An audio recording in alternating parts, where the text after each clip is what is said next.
Chicos, porfa, activen sus cámaras en este momento para poder iniciar la clase.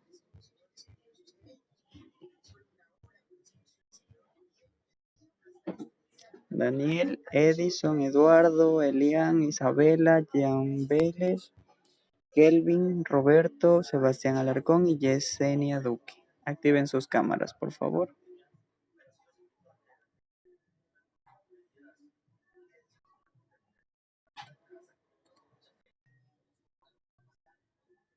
Listo, Eduardo.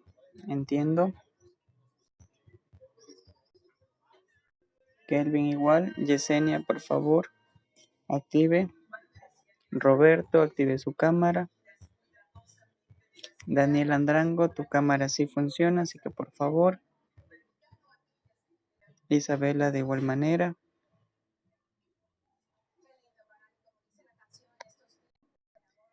Angie, bienvenida. Active su cámara, por favor.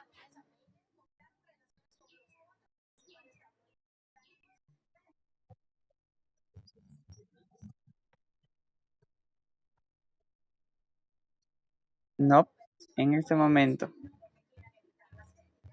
Todos. Muy bien, Jean. Correcto.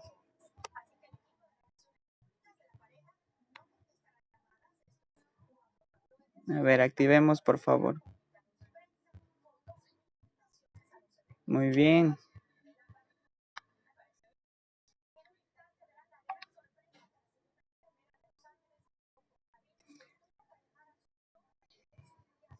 Jean, ¿también te rapaste?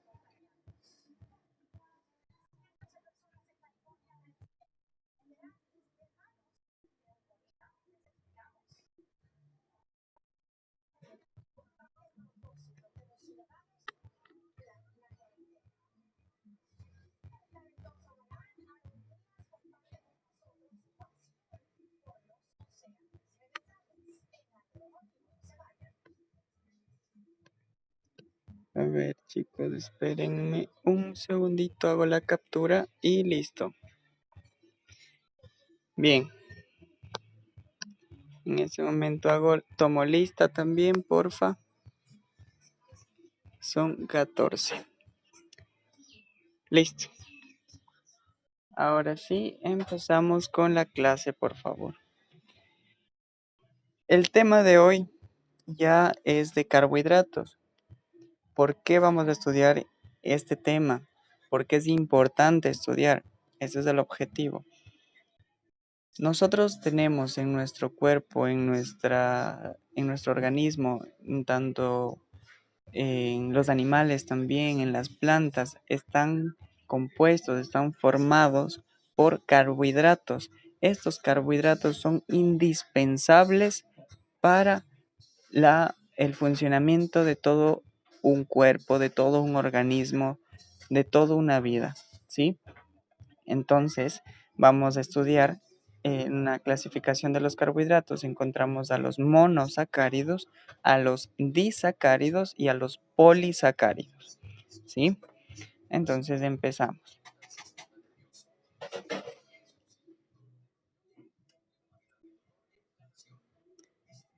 Listo.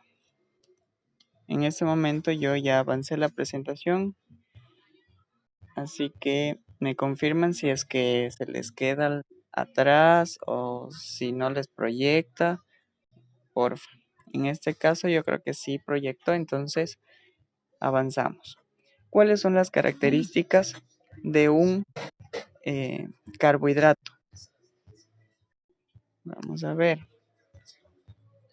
Aquí nosotros podemos tener en cuenta lo siguiente, que son biomoléculas más abundantes sobre la Tierra. ¿Qué quiere decir esto? Que son biomoléculas.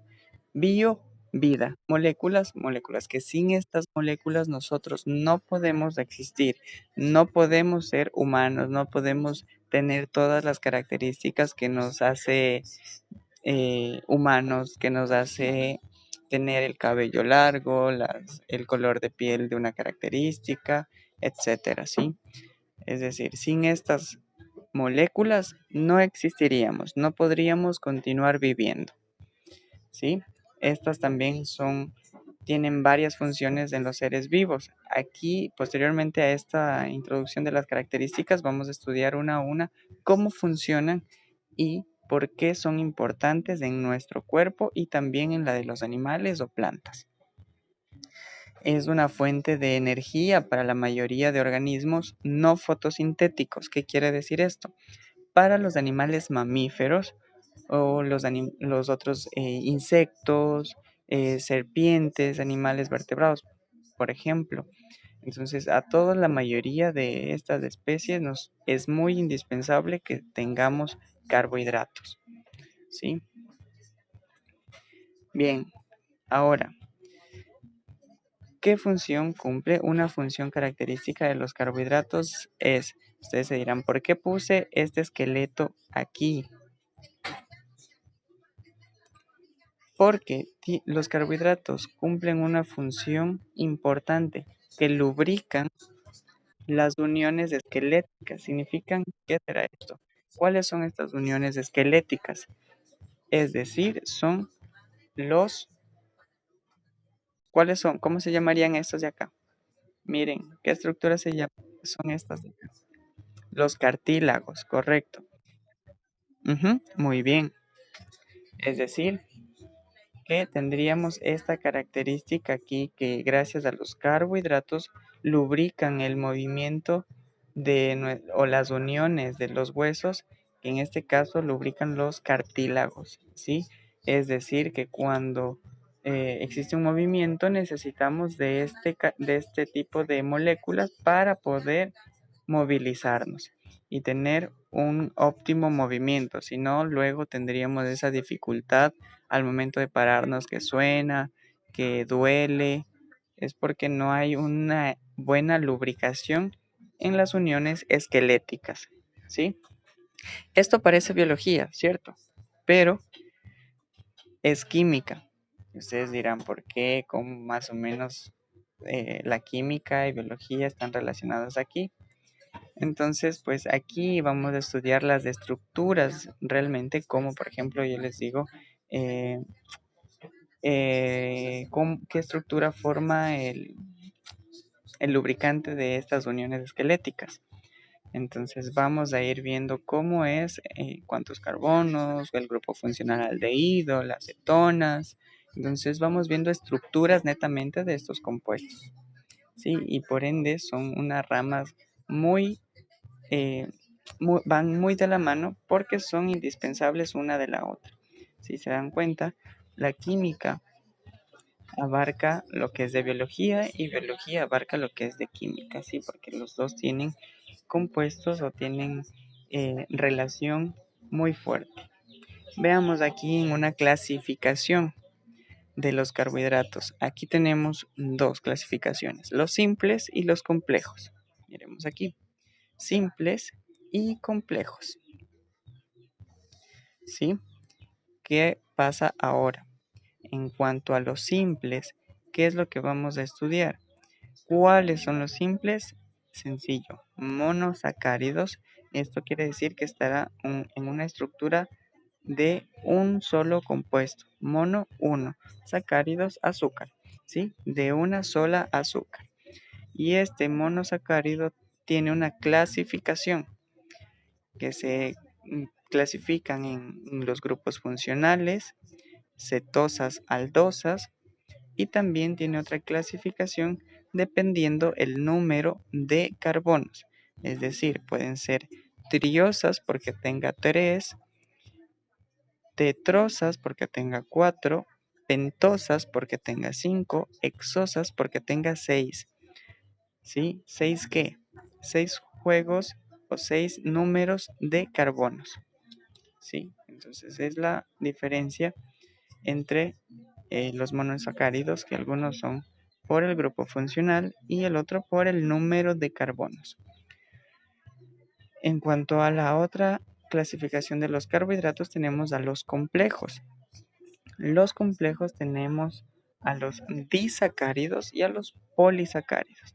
A los disacáridos, por ejemplo, podríamos encontrar que están compuestos de dos grupos de azúcares. y los polisacáridos pueden estar más de 2 grupos de azúcares, ¿sí? Ya vamos a ir estudiando. Por ejemplo, empezamos con los monosacáridos. Aquí en el primer ejemplo tenemos a la glucosa, también conocida como dextrosa, ¿sí? ¿Qué tipo es? Es una hexosa, significa que es acá. Regresemos en el anterior organizador y podemos ver que corresponde a la clasificación dependiendo el número de carbonos, ¿sí? Hexosas, la última. Sí, muy bien. Entonces, la hexosa o la glucosa como tal, ustedes saben que la glucosa es el azúcar y esta es una de las más importantes para el metabolismo humano. ¿Qué quiere decir esto? Sin azúcar nosotros no podemos tener energía para caminar, para poder saltar, para poder tener o realizar un movimiento, sonreír, alzar el brazo, etcétera, ¿sí? Esta energía la obtenemos a partir de la glucosa, ¿sí? Las plantas y los animales también utilizan o es una fuente de energía, la glucosa, ¿sí? En cuanto a la fructuosa, estas son cetosas, ¿sí? ¿Qué quiere decir esto? Lo vamos a encontrar en las frutas. Aquí su nombre lo indica, fructuosa de frutas, ¿sí? Es decir, que puede ser importante en algunas frutas, no todas, pero sí en la gran mayoría de ellas. Y una de las funciones o importancia de esta fructuosa en el aparato reproductor masculino es que se sintetiza en las vesículas seminales. ¿Cuál es la función? ¿Por qué? Porque aquí ayuda a limpiar, más que a limpiar, ayuda a nutrir a los espermatozoides para que esa energía que se está produciendo ahí, los espermatozoides la adquieran y puedan realizar todos sus movimientos, para que puedan moverse, para que puedan alcanzar al óvulo. Caso contrario, sin estas fructuosas que se da o se producen las vesículas seminales, pues no va a poder llegar a su objetivo, que en este caso es poder fecundar. En la galactosa es una aldosa, ¿sí? Es de los aldehídos, más o menos. Entonces, ¿qué pasa aquí? Se convierte en glucosa cuando el hígado, se convierte en glucosa en el hígado, escucharán bien, se convierte en glucosa en el hígado. Después vamos a ver. Y también funciona como un aporte energético para el organismo. Sí, se escuchan los pollitos que estoy en el campo.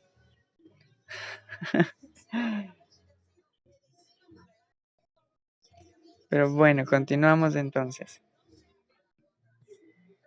En la galactosa, como les mencionaba, se convierte en glucosa en el hígado. Y obviamente si se convierte en glucosa, por ende nos va a ayudar en proporcionar energía. La lactosa, que forma parte de las galactosas, es muy importante en las glándulas mamarias. ¿Por qué? En esta función en el cuerpo femenino ayuda únicamente a la producción de leche.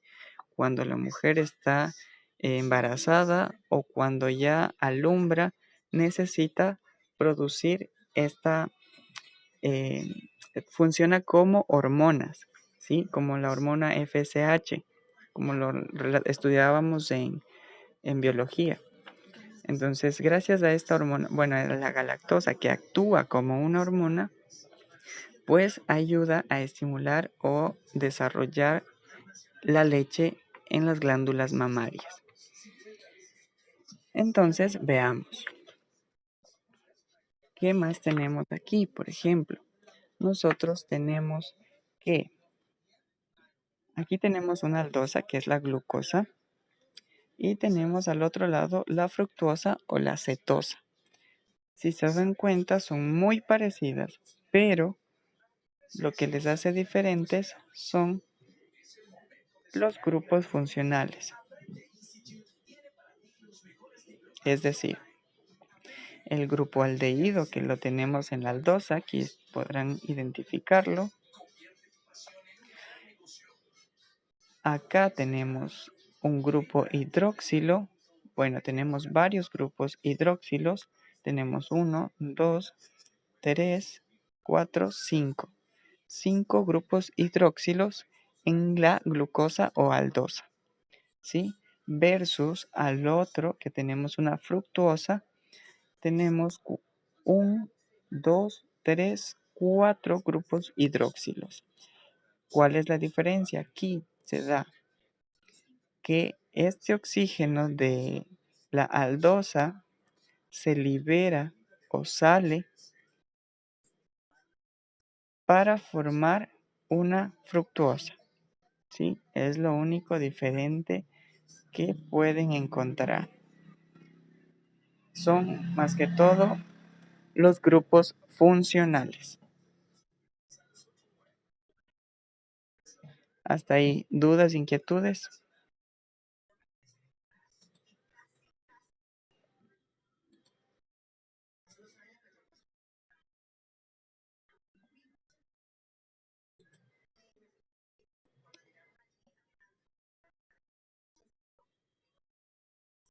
A ver, veamos. Bien, en este momento yo pasé la presentación y proyectado. En los derivados de los monosacáridos, aquí vamos a encontrar algo característico. Los aminoazúcares, los que encontramos aquí, lo que les estoy expresando, aminoazúcares, ¿qué función o bueno, qué encontramos dentro de estos? Tenemos dos estructuras o dos compuestos importantes, la de glucosamina y la de galactosamina, ¿sí? ¿Qué hacen la glucosamina? La glucosamina ayuda justamente a la lubricación de las articulaciones. Y la galactosamina, pues ustedes ya tienen una idea. Si dice galactosa, pues hará referencia a la producción de leche. Avanzamos a la siguiente, al siguiente derivado de monosacáridos, desoxiazúcares. ¿Qué quiere decir esto? Desoxi, aquí hace referencia a desoxirribonucleico. Entonces, estará haciendo referencia al ADN, es decir, desoxirribosa. Ustedes saben que la desoxirribosa es el azúcar que ayuda en los procesos de traducción en el ADN. Así que es por ello que en nosotros es importantísimo este tipo de monosacáridos, la desoxiazúcares, porque cumplen funciones primordiales en nuestro código genético, en nuestra formación, en nuestros genes, para darnos características, para que todo funcione bien. Necesitamos estos derivados o a estos monosacáridos. Bien, ahora pasamos a la siguiente, que son azúcares ácidos. ¿Qué quiere decir esto? Aquí ya lo dice que es un ácido. Dígame.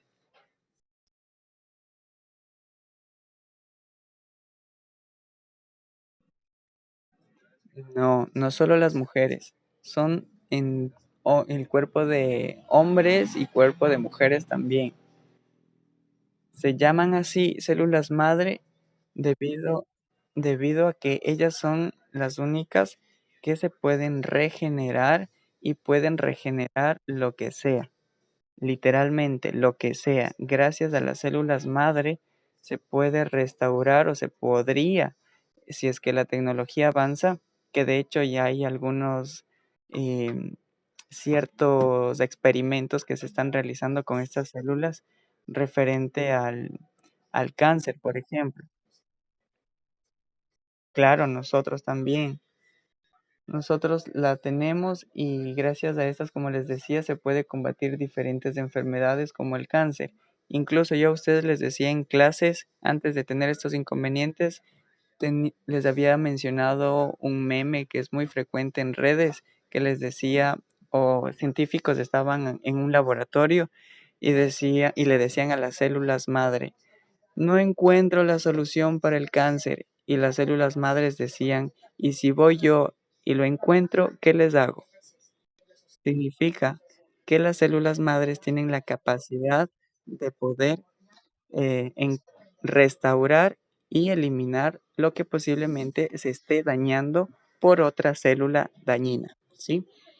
Entonces, estas células madres son indispensables. Es decir, gracias a estas células madres nos pueden regenerar estructuras completas o miembros completos, es decir, pueden hacerlo con orejas, pueden restaurar dedos, las manos, piernas, brazos, pero la tecnología todavía no es lo suficientemente fuerte para poder alcanzar esa magnitud. Que se está avanzando de a poco, sí, pero eso se debe gracias a las células madre. Y obviamente las células madre tienen que trabajar con estos monosacáridos, la desoxirribosa, para que pueda codificar todo. Dígame, ¿hay alguna otra duda?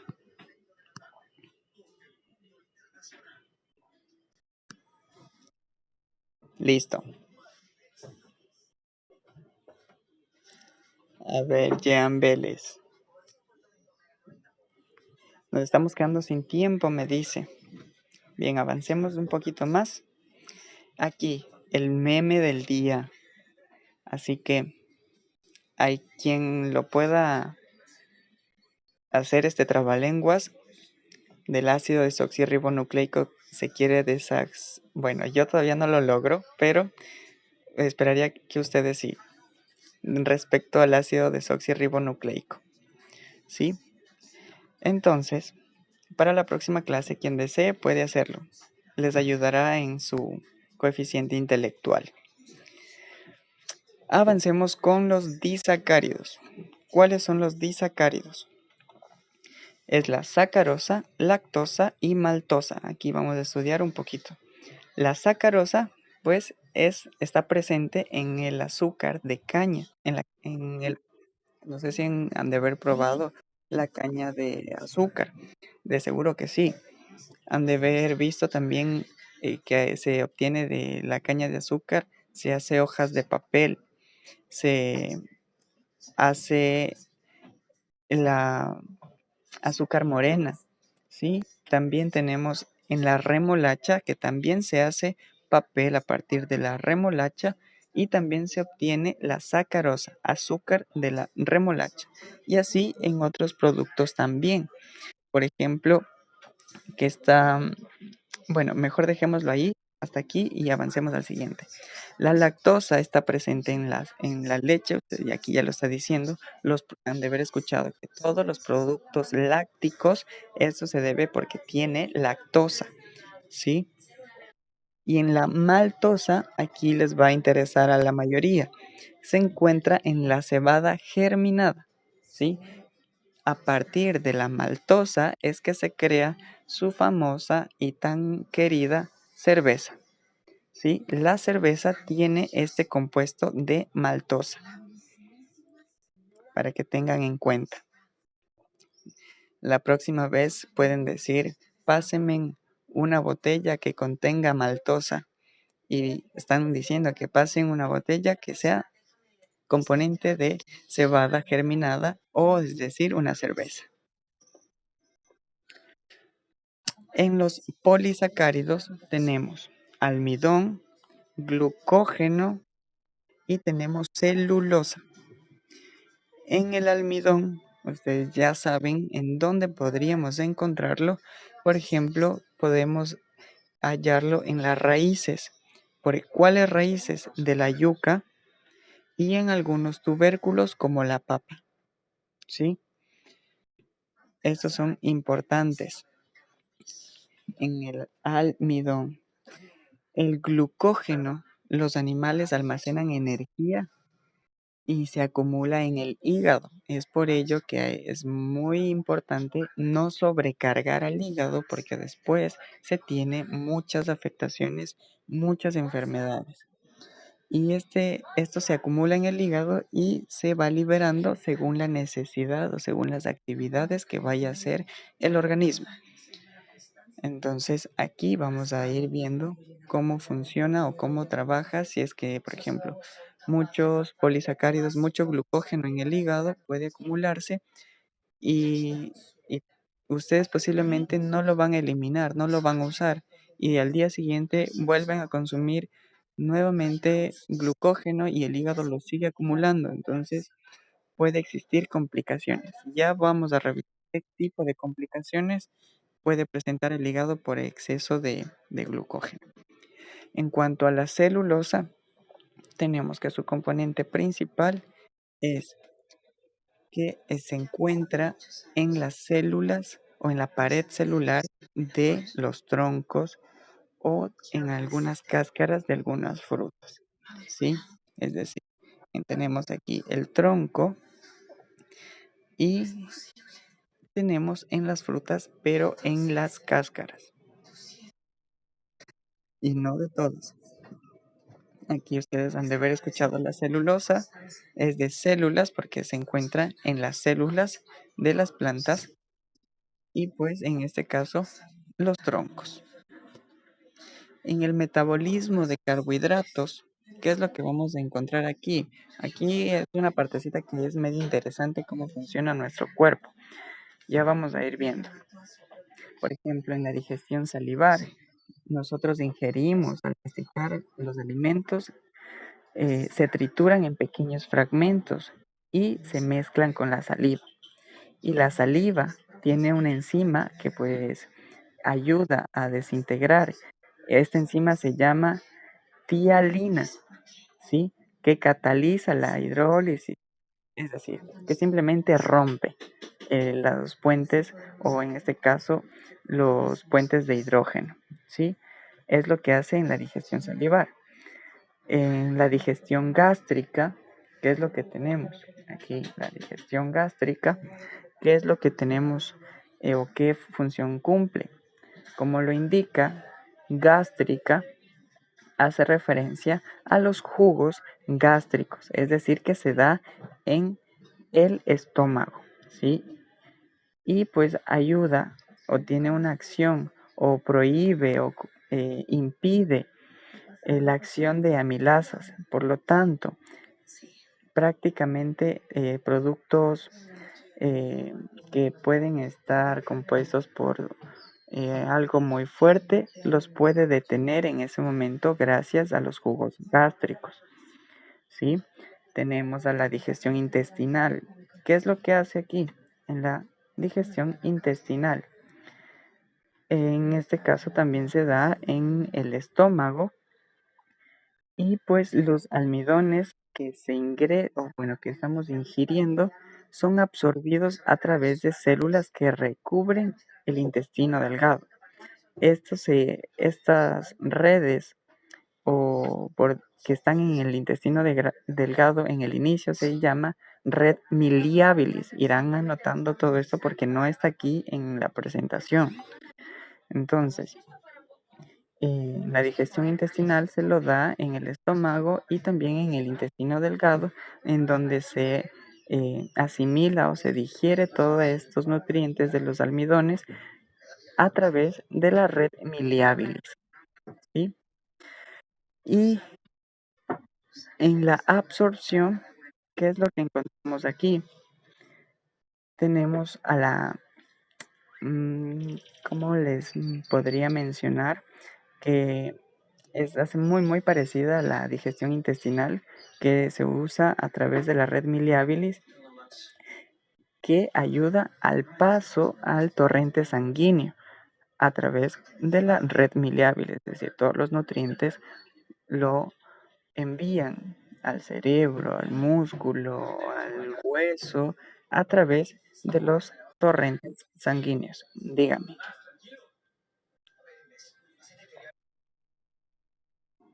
Sí, en efecto.